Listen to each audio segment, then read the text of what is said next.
We have always dreamed of a perfect society, a place without conflict, without jealousy, without poverty or strife, a utopia where every citizen is content, productive, and happy.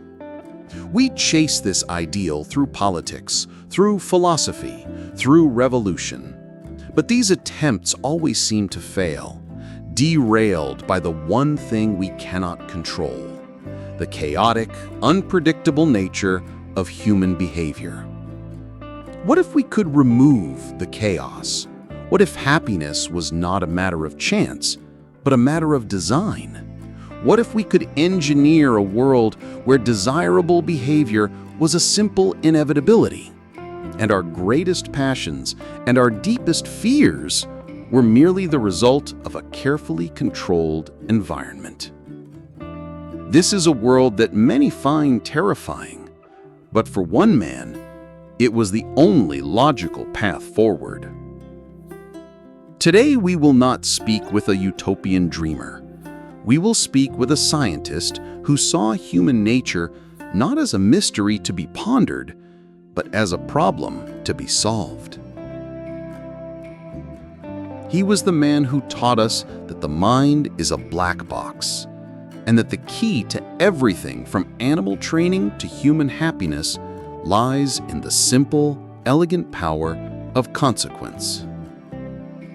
Now you have to know a brief biography of B.F. Skinner. Burrhus Frederick Skinner was born in Susquehanna, Pennsylvania in 1904. His early passions were not for science, but for literature. He initially wanted to be a writer, a path that led him to frustration and an intellectual crisis. This disillusionment, however, propelled him to a new path: psychology. He soon became a leading figure in the school of thought known as behaviorism. While earlier behaviorists focused on simple stimulus response, Skinner pioneered the concept of operant conditioning, arguing that behavior is shaped and maintained by its consequences.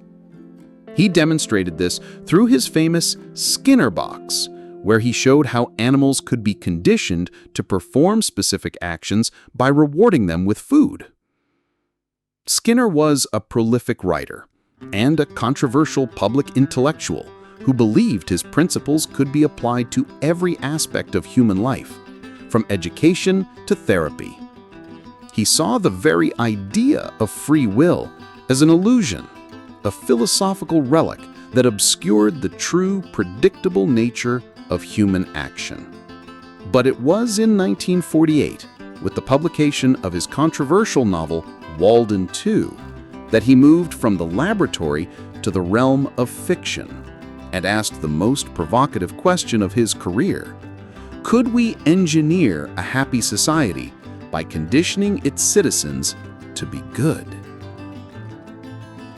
This book describes a fictional, self-sufficient community of 1,000 people, founded on the principles of behaviorism. In Walden Two, all social problems, from laziness to crime, have been eliminated through the skillful application of operant conditioning.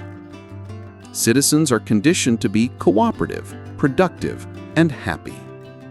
The community is not governed by laws, but by a sophisticated system of social reinforcement and behavioral engineering. We will challenge him on these explosive and ethically complex ideas. What is the cost of a society built on behavioral control? What is the role of free will, and does it exist at all in such a community? And ultimately, is a state of perpetual happiness worth sacrificing our freedom? So, prepare to question your own autonomy, for Skinner's Utopia will force you to confront the unsettling possibility that our most cherished ideals are merely the result of the right kind of programming.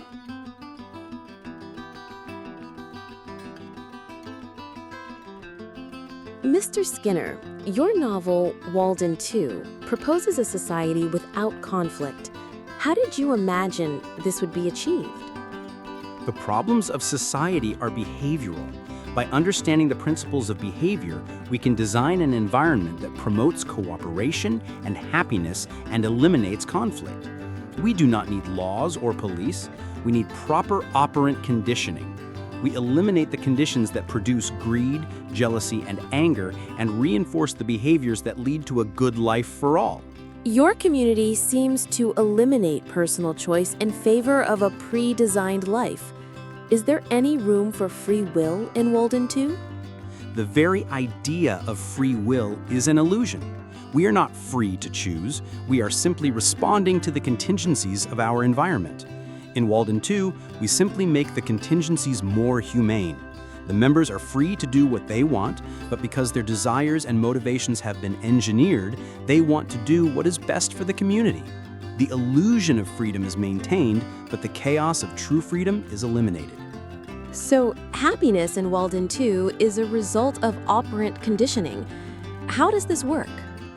Happiness is not a feeling to be chased. It is a state to be achieved through proper reinforcement. We use positive reinforcement, praise, a pleasant environment, the satisfaction of a job well done to shape behavior. We do not use punishment, which is inefficient and leads to resentment. The citizens of Walden Two are conditioned to find joy in their work and their community, making a productive life the most pleasurable life.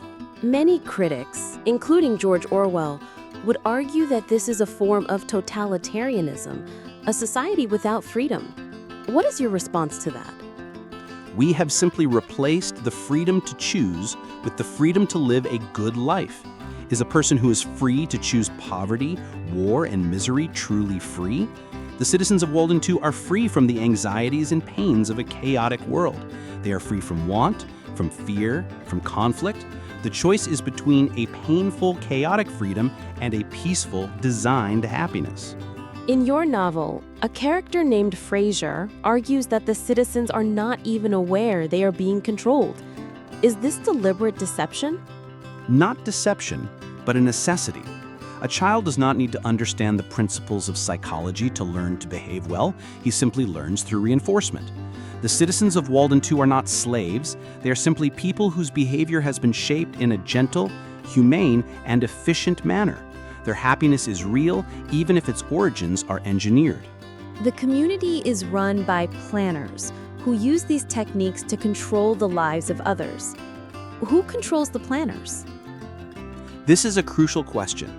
The planners are not dictators. They are scientists who operate based on the best data and principles. They are not ruling, but managing. And the community is designed with systems to prevent any one planner from accumulating too much power, ensuring a stable, non-tyrannical leadership. The system itself is the authority, not the individuals who manage it. You seem to be saying that we must abandon the very idea of human autonomy. Is that correct? The concept of autonomy is an illusion of control. We are not truly autonomous. We are constantly being shaped by our environment, by our genes, by our experiences. The choice is not between control and no control, but between haphazard and harmful control and deliberate humane control. Walden Two is an attempt to create the latter. Is it truly possible to eliminate all human conflict through behavioral engineering? The evidence suggests that it is possible to dramatically reduce it.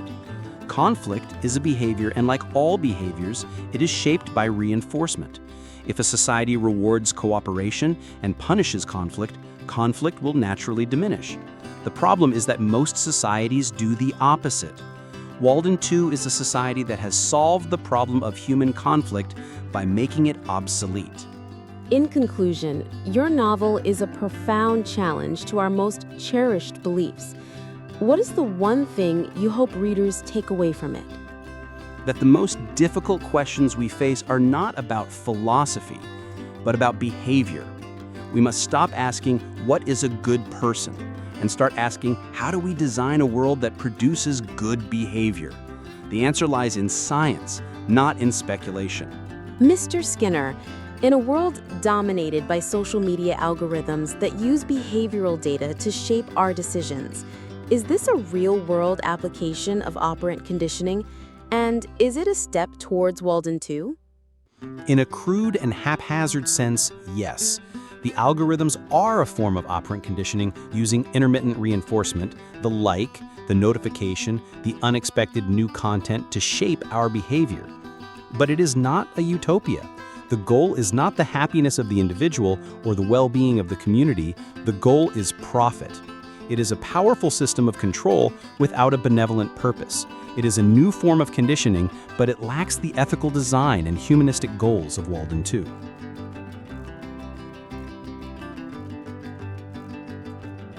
B.F. Skinner, the father of modern behaviorism, leaves us with a terrifying and magnificent question.